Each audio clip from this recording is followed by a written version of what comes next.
واحد السيناريو اللي الصراحة مألوف بزاف وغالبا كيعيشوا أي واحد فينا بشكل يومي. يعني الواحد كيفيق مع الصباح وقبل كاع ما يحل عينيه مزيان الدماغ ديالو كيبدا يفيض بواحد اللائحة ديال المهام اللي ما كتساليش. تماما. الدماغ كيبدو خدام قبل ما الجسم يفيق نيت. نيشان كيمشي للخدمة وكيبدا يجري من اجتماع لاجتماع، كيجاوب على عشرات الإيميلات والرسائل ديال الواتساب كتنزل عليه بحال الشتا، مهم. بحال يلاه راه خدام إطفائي كيطفي في شي عافية.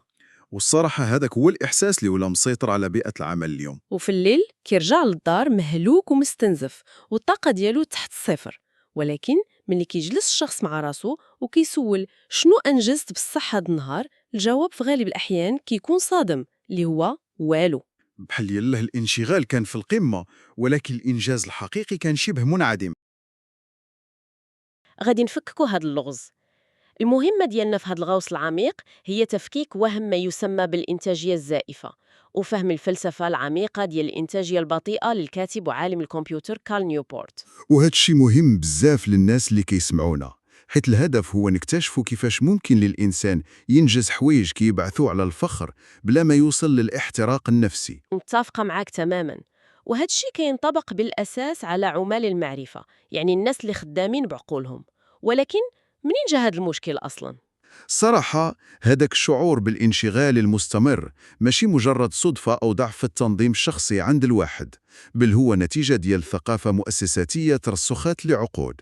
باش نفهموا الجذور نقدر نرجع لعام 1995. شنو وقع في ديك الفترة بالضبط؟ في ديك الوقيتة رئيس شبكة CBS التلفزيونية الأمريكية ليزلي مونفيس صيفط واحد المذكرة حادة للموظفين ديالو. المضمون ديالها كان كيرسخ فكرة خطيرة بزاف. واو، شنو قال ليهم؟ أكد ليهم باللي ساعات العمل الطويلة والتواجد المستمر في المكتب حتى لساعات متأخرة من الليل هم المؤشر الوحيد للالتزام، وهم اللي كيجيبوا النتائج. هذه الفكرة سيطرت على عالم الأعمال. يعني ولات الفكرة السائدة هي أنه كلما كان الشخص كيبان مشغولاً ومستنزفاً كلما اعتبر له منتجاً ومهم. نيشان. وهذا الشيء كيعني أننا ورثنا مقياس غلط للإنتاجية. وملي كنحاولوا نفهموا علاش طرق العمل الحالية ما بقاتش خدامة، كيبان باللي المشكل بدأ ملي انتقلنا من عصر لعصر. كتقصد الانتقال من عصر المصانع لعصر المعرفة. تماماً. في عصر الثورة الصناعية قياس الإنتاجية كان سهل وعملي. العامل اللي كيصنع 80 قطعة في 8 د السوايع يلا خدم 10 د السوايع غادي يصنع 100 قطعة. المجهود العضلي والزمن كانوا كيعطيو نتيجة واضحة وملموسة. ولكن من اللي انتقلنا لعصر المعرفة فين الخدمة ولات عبارة على أفكار وتحليل بيانات وكتابة أو برمجة، هذه المعادلة بحال يلا فقدت المعنى ديالها ياك؟ 100%. المخرجات ديال المعرفة غامضة وما كتعتمدش على المجهود العضلي أو عدد الساعات اللي جالسهم الشخص فوق الكرسي. وبما أن الشركات ما قدراتش تلقى طريقة باش تقيس جودة التفكير، رجعت كتستعمل داك المقياس السطحي القديم. اللي هو الإنتاجية الزائفة. أيه، هذا المقياس كيعتمد على المظهر.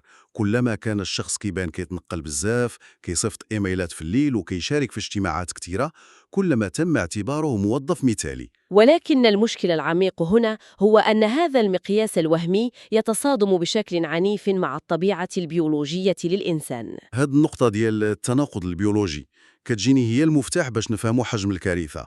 يعني إلا رجعنا لأسلافنا في العصر الحجري، الإنسان القديم تصمم بيولوجياً باش يركز على عمل مهم وفيه مهارة لفترة محددة. بصح بحال الصيد أو جمع الثمار. وتمييز الأعشاب السامة من الصالحة. هذا العمل كان كيتطلب مجهود ذهني وبدني كبير، ولكن الإيقاع ديالو كان طبيعي، حيث من بعد هذا المجهود كانت كتجي فترة راحة طويلة باش الواحد يسترجع الطاقة ديالو. معاك الحق، الدماغ البشري ما تطورش باش يتعامل مع التدفق المستمر ديال المعلومات. مبرمج باش يتعامل مع هدف أو هدفين في نفس الوقت، ماشي مع 700 إيميل. نقدر نشبه هاد الحالة بواحد تشبيه تقني يلا بغيتي، بحال الدماغ البشري هو عبارة على واحد الهاردوير قديم مصمم يخدم في بيئة بسيطة وإيقاع عادي، وحنا في العصر الحديث كنحاولوا نخدموا به برامج وسوفتوير تقال ومعقدين بزاف. تشبيه واعر هذا. وملي كدير هادشي، النتيجة الحتمية هي أن هاد النظام غادي يعاني من احتراق الدائرة الكهربائية. يعني داكشي اللي كنسميوه شورت سيركت، وهادشي هو اللي كيوقع بالضبط في مركز التخطيط في الدماغ، وهو اللي كيفسر داك القلق والتوتر المستمر اللي كيعيشو الموظف الحديث. تماما. الدماغ كيبدا يرسل إشارات ديال الخطر والقلق، لأنه ما قادرش يتخيل مسار واضح لإنهاء كاع هاد المهام المتشابكة. وهذا العائق البيولوجي كيزيد يتعقد ملي كنضيفوا ليه العائق العملي في بيئة العمل. اللي هو دافشي اللي سماه الكاتب بدوامة المهام الإدارية ياك. الأوفرهيد سبايرال. هاد الدوامة هي اللي كتخلي التركيز الحقيقي شبه مستحيل. ولكن كيفاش كتكون هاد الدوامة في بيئة العمل؟ حيث في الظاهر أي شخص كيكون متحمس باش ياخد مشاريع جديدة، وكيسحب ليه أن كثرة المشاريع كتعني كثرة النجاح. الفخ كيكمن في أن كل مشروع كيبان بسيط في البداية، ولكن كل مشروع جديد كيجيب معاه واحد العبء إداري ثابت ومخفي، يعني اجتماعات أسبوعية، تبادل إيميلات، تنسيق مستمر. فهمتك. إلا كان الشخص خدام على مشروع أو زوج، هاد العبء كيكون محتمل وكياخد غير نسبة قليلة من الوقت. نيشان. ولكن تخيلي معايا ملي كيتراكموا 15 أو 20 مشروع في نفس الوقت، هاد العبء الإداري كيتضاعف وكيبدا ياكل الساعات ديال النهار كاملة. في النهاية ما كيبقاش الوقت أصلاً لإنجاز العمل الحقيقي. يعني العملية الحسابية بسيطة ولكن كتخلع. إلا كان كل مشروع كياخد غير 5% من وقتك في التواصل والإدارة، مجرد ما توصل ل20 مشروع راك وصلتي ل100% من وقتك. وما بقى ليك حتى دقيقة باش دير الخدمة اللي أصلاً هاد التواصل كامل دار على قدلها. هادشي شفناه بشكل واضح في بداية جائحة كورونا.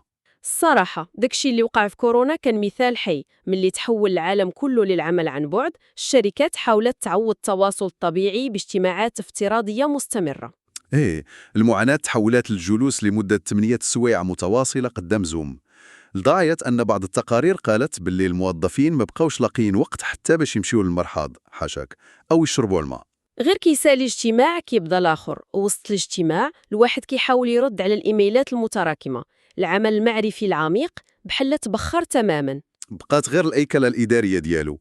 وهذا الشيء كيطرح تساؤل مهم على الفكرة السائدة ديال أننا خصنا نديروا مهام متعددة في نفس الوقت، يعني المالتي تاسكينج. يعني بحال إلا كنربطوا المهام على التوازي في شي دائرة كهربائية باش ننجزوا كتر، وهذه كيبان أنها فكرة مغلوطة تماما وكارثية. السر كيبان ليا هو العودة للعمل عن التوالي، نديروا حاجة مورا حاجة.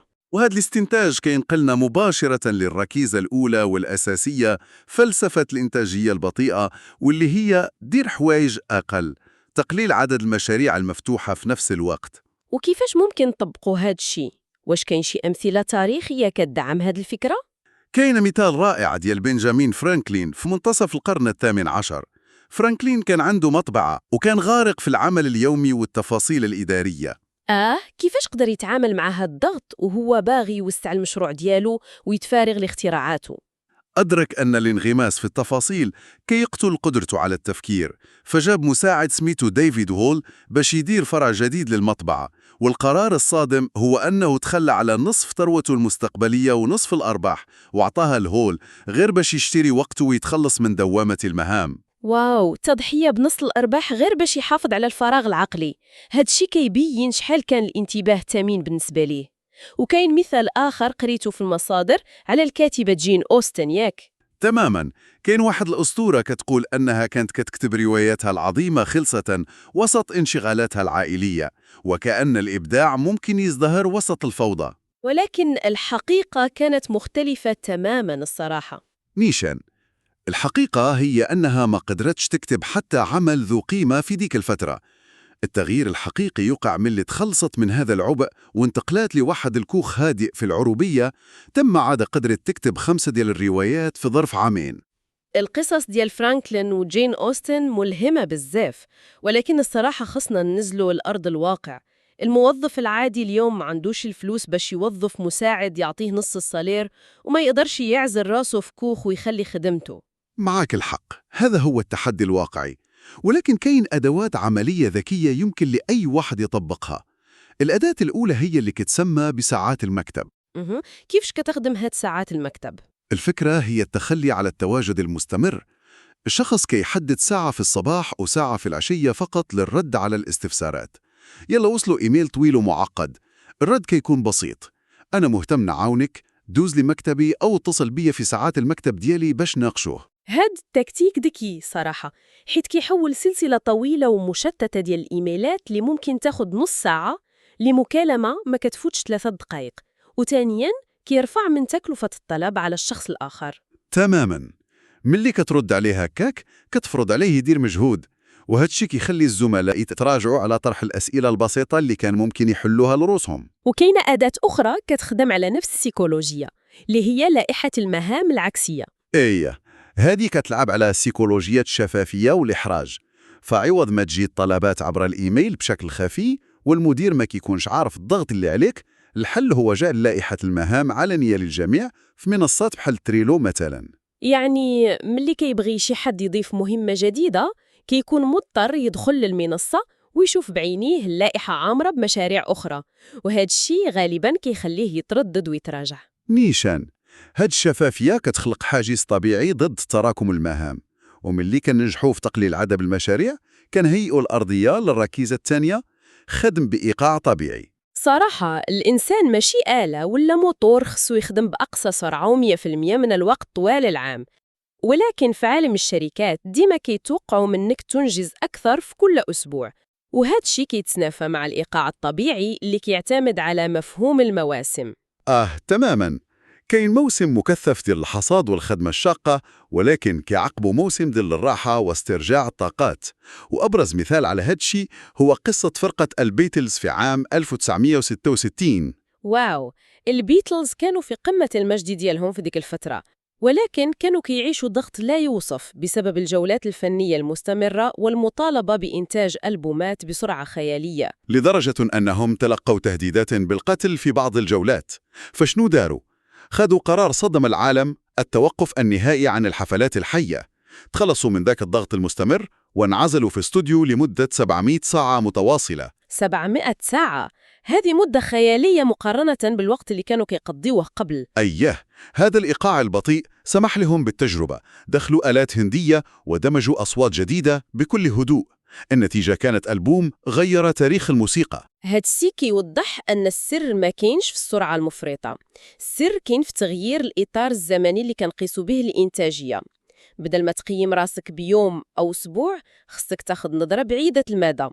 الكاتب جون ماكفي مثلا كان كيكتب غير 500 كلمة في اليوم. وأي واحد يقدر يقول باللي 500 كلمة إنتاجية ضعيفة، ولكن ملي كتوسع الإطار ل5 أو 10 سنين، هادوك الكلمات القلال تراكموا باش يعطيو 29 كتاب وأهلوه يفوز بجائزة بوليتسر العريقة. التقييم الحقيقي خصو يكون مبني على الأثر على المدى الطويل، وهذا الشيء كيدينا للركيزة الثالثة ومفصلية: الهوس بالجودة ومخاطرة أنك تبان كسول. هاد الركيزة كتقول لك باش تاخد الحق في إبطاء الإيقاع، النتيجة النهائية خصها تكون استثنائية لدرجة حتى واحد ما يقدر يلومك. الجودة هي الضرع ديالك. بحال قصة المغنية جيل في بداياتها، ملي رفضت تعاقد ب1,000,000 دولار حيت عرفت أنه غادي يفرض عليها توجه تجاري وسرعة غادي تقتل الإبداع ديالها. تماماً. فضلات ترفض الفلوس السريعة باش تبني مسار فني مستدام مبني على الجودة. ولكن هاد الشيء كيجيب معاه تحدي كبير: مخاطرة الظهور بمظهر الكسول. المجتمع كيحكم بالمظاهر. الصراحة الشخص اللي كيبان كيجري ويطبع الأوراق كيبان خدام، ولكن اللي كياخد وقت للتفكير كيبان متهرب. جان ماكفي كان كيبان ناعس فوق طابلة في حديقة كيتأمل في شجرة. وليلين مانويل ميراندا اللي ألف مسرحية هاميلتون كان كيتصرف في شوارع نيويورك وداير سماعات في ودنيه. للمراقب العادي كيبانوا كيضيعوا الوقت، ولكن في العمق كانوا كيخوضوا معارك عقلية وكيصطادوا الأفكار، حيث البصيرة ما كتنزلش عليك وانت غارق في الرد على 50 إيميل في 5 دقائق، كتحتاج للهدوء ووقت الفراغ. نيشان. ولكن هناك يطرح التحدي اللي ذكرتي قبيله. هادشي مزيان للكاتب أو فنان، ولكن الموظف العادي في شركة يلا بقى كيشوف في السقف، المدير غادي يطردو. متفقة معك. داكشي علاش خصنا نعرفوا كيفاش يقدر هذا الموظف داخل هيكل مؤسساتي صارم يطبق هذه الفلسفة بلا ما يفقد الوظيفة ديالو. يا التكتيكية. المفتاح الأول هو فهم السيكولوجية ديال المدير. المدير ماشي شخص شرير باغي يعذبك، هو فقط باغي يتخلص من التوتر ديال داك المشروع اللي بين يديه. يعني ملي كيوكلوا ليك مهمة هو في الحقيقة كيحاول يحيد عليه العبء المعرفي، يلا هالموظف قدر يمتص داك التوتر ويعطي رؤية واضحة ومنظمة، المدير كيرتاح واخا الخدمة ما توجدش ديك الساعات. تماما. وهناك تجي القاعدة الذهبية داخل الاجتماعات: عدم إعطاء رد فوري بآه أو لا. كيفاش زعما؟ ملي كيطرح عليك المدير مشروع جديد، الرد الغريزي هو توافق باش تبان متعاون، ولكن الجواب الاستراتيجي هو: هذا المشروع مهم بزاف، غادي نراجع جدول التزاماتي ونرد عليك بعد ساعتين بخطة زمنية واضحة. هذا الرد كيريح المدير حيت المهمة تم استيعابها، وفي نفس الوقت كيعطي الموظف هيبة كشخص منظم وكيحميه من التزامات غير مدروسة. وكاين أيضا نظام الحصص ونظام الجدران. أيه، نظام الحصص كيعني تحديد سقف لبعض المهام المتكررة. مثلا كنراجع غير 3 ديال التقارير في السيمانة، يلا فتهم كنقول بكل أدب نأجلوه للسيمانة الجاية. ونظام الجدران هو تبني حواجز دفاعية لمنع المقاطعات، بحال إلغاء الإيميل العام للطلبات العشوائية وتوجيهها لنموذج كيتراجع مرة واحدة في اليوم. وكيبان ليا أهم أداة هنا هي لائحة النشاط مقابل الانتظار، ياك؟ بالضبط.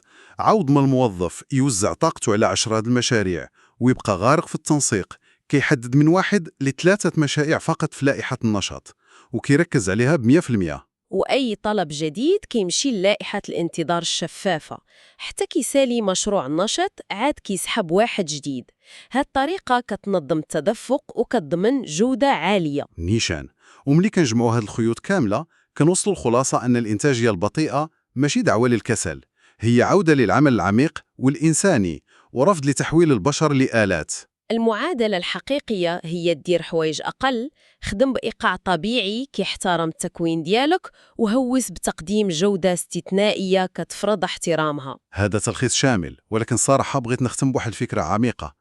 إلا جردنا ريوسنا من هذا الانشغال المستمر ومن داك الشعور الزائف بالأهمية اللي كيعطيه لينا الركض وراء المهام العاجلة، شكون حنا في الحقيقة؟ واو، تساؤل واعر صراحة. ديالنا بعيد عن ضجيج العمل؟ كيبان لي الانشغال يقدر يكون مجرد هروب، والبطء هو المواجهة الحقيقية. هاد الفكرة كتقلب المنظور بالكامل وكتخلي الواحد يعيد النظر في علاقته مع ذاته. سؤال عميق كنخليه مفتوح لكل الناس اللي كيسمعونا باش يتأملوا فيه. شكراً على مرافقتكم لينا في هاد الغوص العميق، ونتلاقاو في نقاش قادم إن شاء الله.